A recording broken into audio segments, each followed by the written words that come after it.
you have to invert going from instruction to the instruction tree. You are given an instruction tree, and you want to extract what sequences of instructions are going to give you that effect. Now, you don't have any help from the programmer of the translator in order to find any specific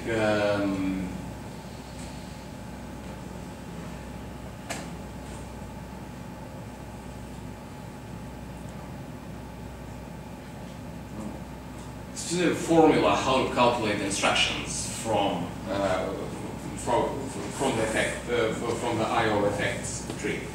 So in reality, this is a general unification problem. So we've got an equation, and the objects which are members of that equation do not have any pre-known algebraic structure.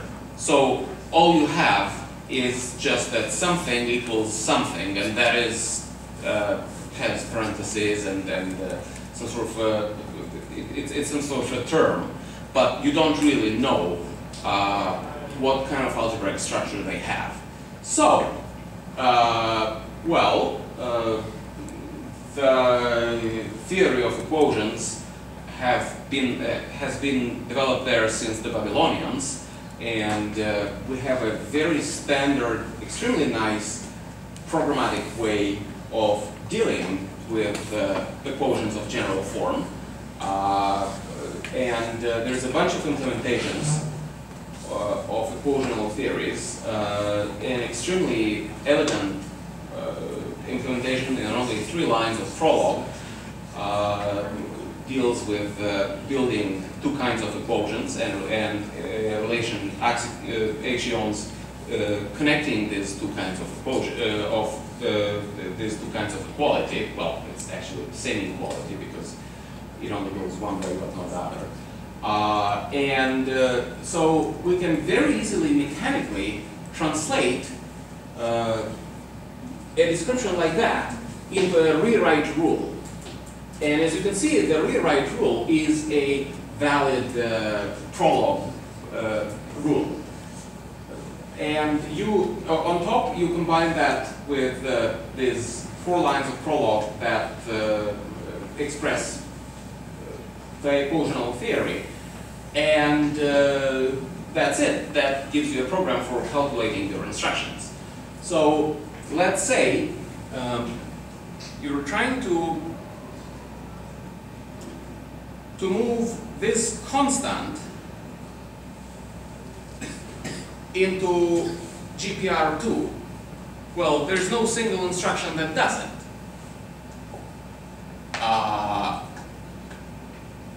Why? Because your target immediate length field is only 16 bits, and obviously this constant does not fit. But it's less than 32 bits. So you want to have that value in GPR2. So the way how it does it, it sets that as a goal to the equational system. So if we inspect this, here's an array of 4 instructions that it emitted. This is the prologue code that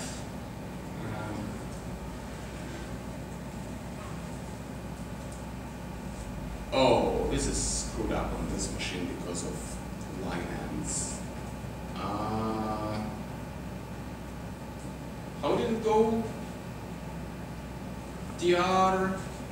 This is a job for TR to fix this, right? Andres, you remember how you convert those control M's to normal line things? Or TR could do. I have to do man TR. Just do less. I don't. Just try less. So let's oh yes. That may... Nah. Emacs menu? Yeah. Try with Emacs. Well, Emacs, I'm not sure I have Emacs. No. Oh!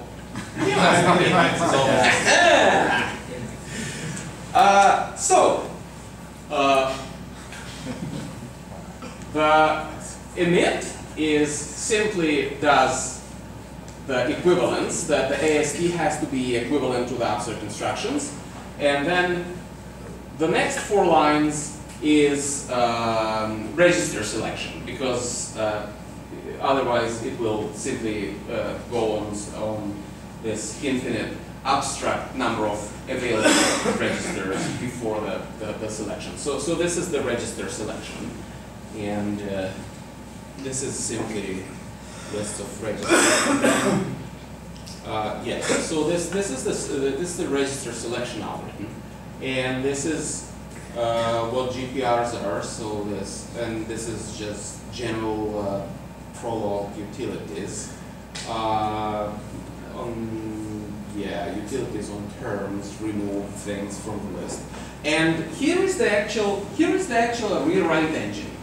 So you have E1 and E2, and the E1, these things. So the right arrow is nothing special. It's just an infix form of the predicate equals more.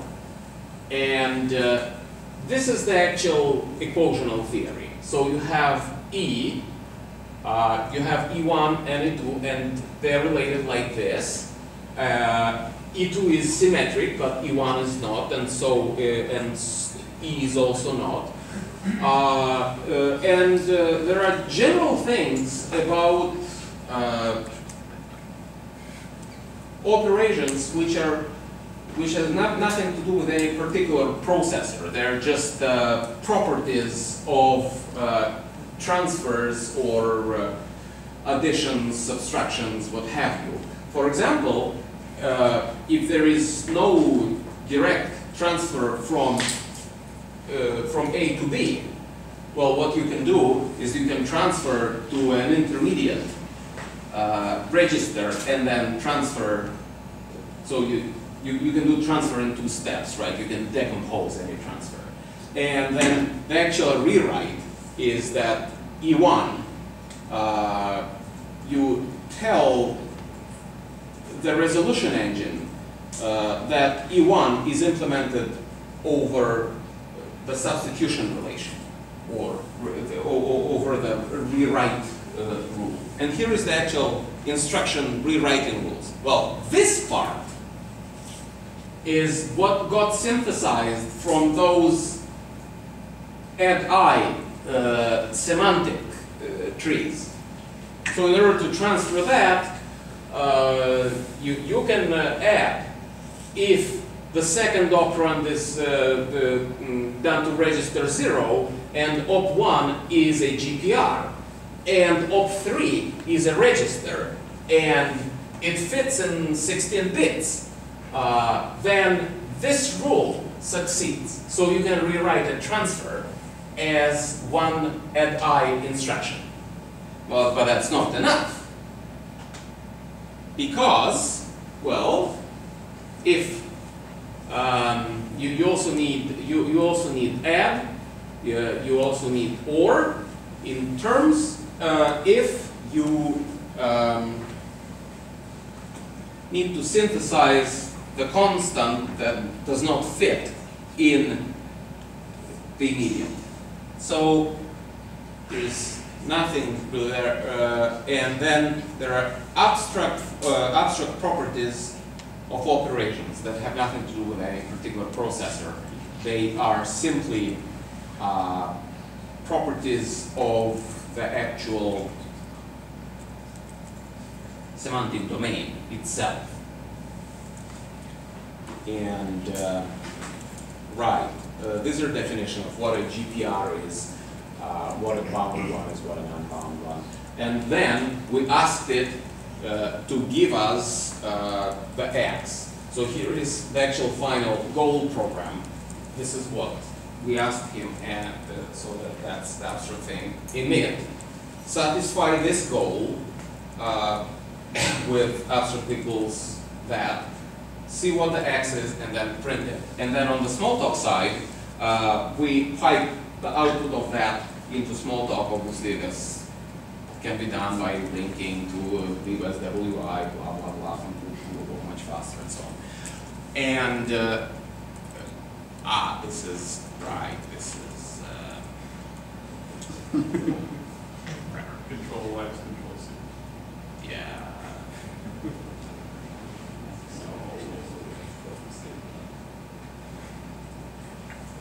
Okay, and this is what we are getting on the other side.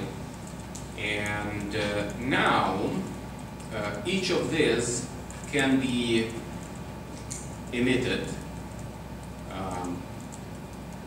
Show some tests. For example, each of them is an actual AC instruction, and you can say emit, and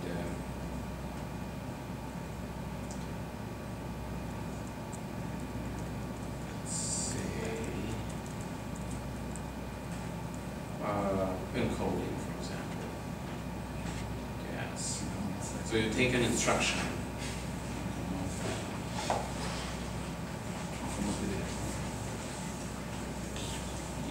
You take an instruction.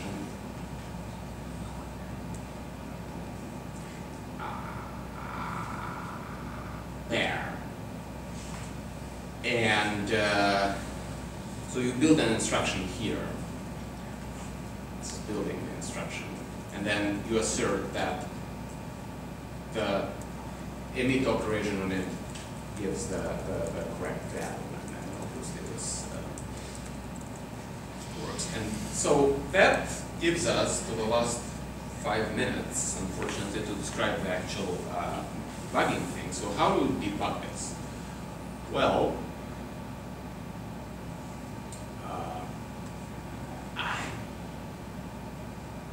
where's my arrow?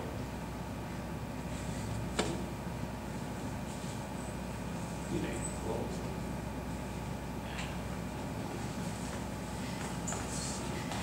Oh yes.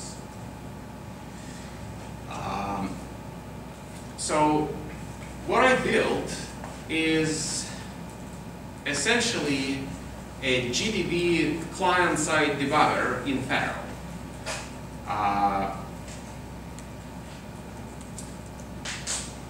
It has 2 layers. One corresponds to the transfer, so it assembles packets, it does escaping things. This is too big to fit on this thing. And when you do this, on top of the transfer layer, there is the actual packet layer. So you can do things like, for example, well, get registers. So you do a query with a G packet, and then the query is you send the packet, and then you do a receive. And then after that, you get a description from the processor description of in which order the contents of registers is transmitted on the wire, and then you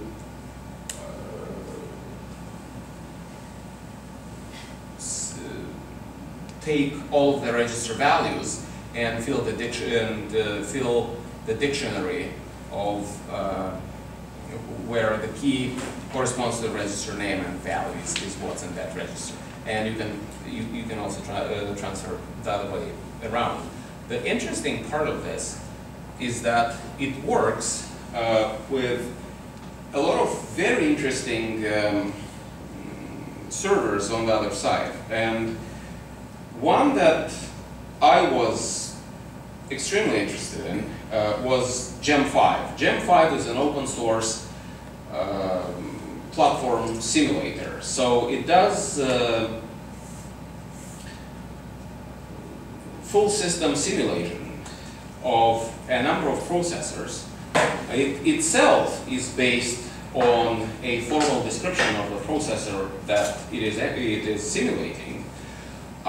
You can simulate interesting aspects of the processor in question, such as microarchitectural things. You can do statistics of what is the cause of particular pipeline stalls. It can model things like DVFS, the die size, voltage, and frequency scaling. So if you're trying to model things like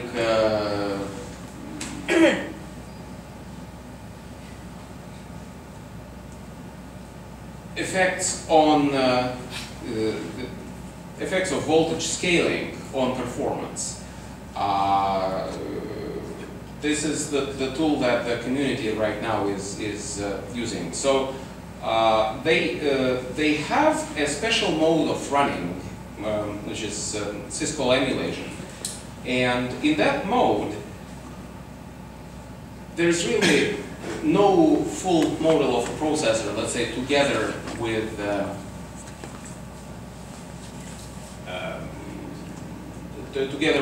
processor's MMU. What happens is that the memory of the process is just mapped to a memory of the host. And for example, when you do a syscall, instead of actually modeling the trap into the operating system, the special code inside is handling the syscall on behalf of the process.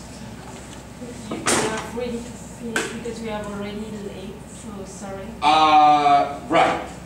So I think some other details that I was gonna go through, they are described in the paper. And well, I am available here if you want to play with the actual implementation of either the debugger, or actually more people were interested in the implementation of the translator itself. You can you know, be my guest.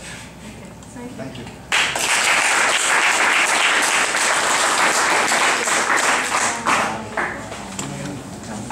Because we are a little bit late, if you have any question, don't hesitate to ask directly to the author. Sorry. So thank you very much.